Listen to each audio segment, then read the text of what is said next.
Good evening, YouTube. Hardball Crazy Comeback video. Tonight, it's not really about showcasing any cards, but today I'm just kind of a pondering man, I guess.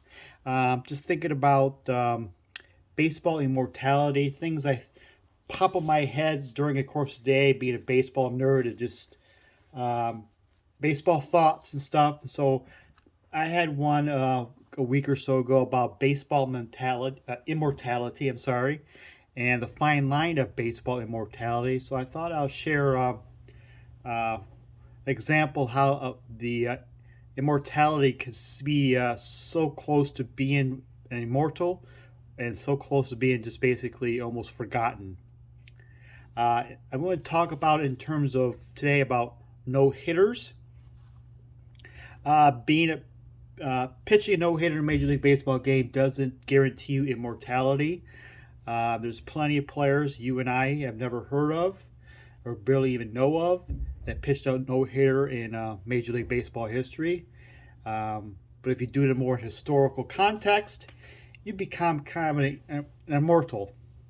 For example, do you know who Bill Bevens is? Bevens. I highly doubt most of you don't know him. You know why?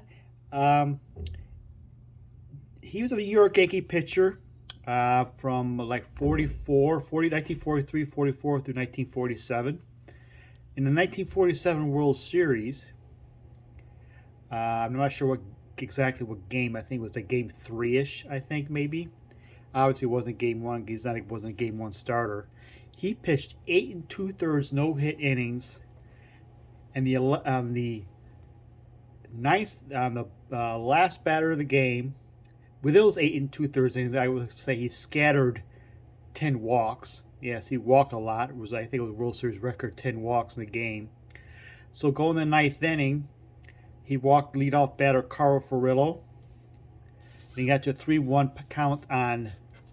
I don't have a card of Bevins, so I can't really showcase him. He walked a second batter at a 3-1 pit. He got to 3-1 on Pete Reeser here, and ended up getting intentionally walked and get 2 men on. Dodgers manager Bert Schotten decided to pinch hit for Eddie Stanky. He pinch hit Cookie Lovingetto here.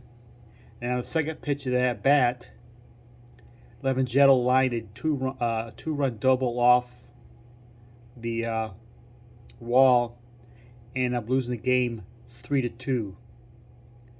And Bill Bevens, after that, did not pitch. Pitched Game 7, a few innings in relief, helped secure Game 7 championship for the Yankees. But after the 47 World Series, he had arm problems and never pitched in Major League Baseball again. He was pitched some minor league baseball, but that was end of Bill Bevens' Major League career.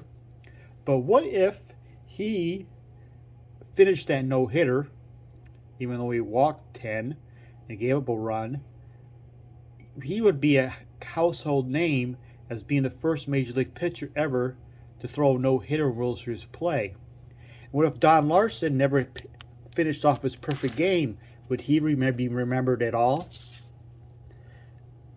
Would, like, decades later, we'll be collecting Bill Bevens and not Don Larson? The fine line of immortality. We're one batter away becoming remembered decades later for the accomplishments, or just being forgotten. Something I was thinking about the other day. Another example of that is, we all know about Johnny Vandermeer pitching back-to-back no-hitters. This is 41 play ball card, which he's now forever remembered. He was a good pitcher, but it wasn't like a Hall of Fame caliber pitcher at all. And the only reason we all know about him because it was back-to-back no-hitters.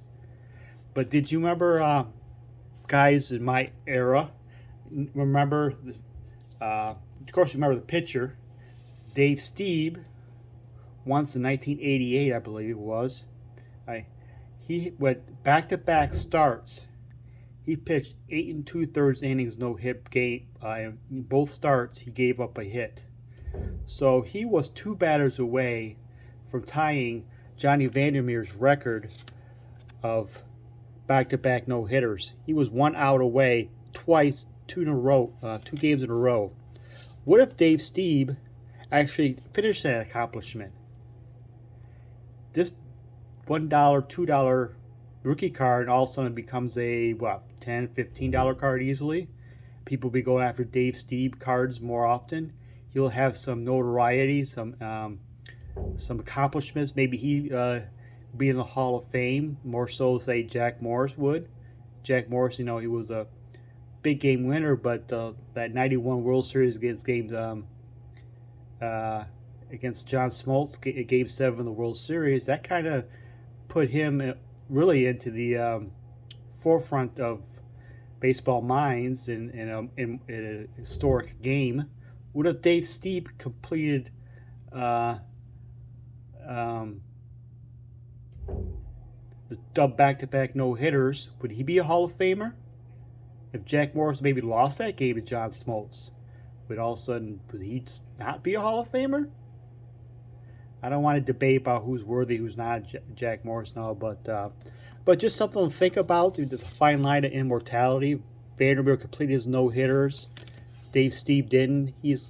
Even though he's remembered, but he was a very, very good pitcher, and career kind of shortened a little bit in the early '90s. By the time the Blue Jays became really good in the '90s, the World Series back-to-back, he was pretty much done because of his shoulder problems. But during the '80s, he was one of the best pitchers in the whole decade of the '80s.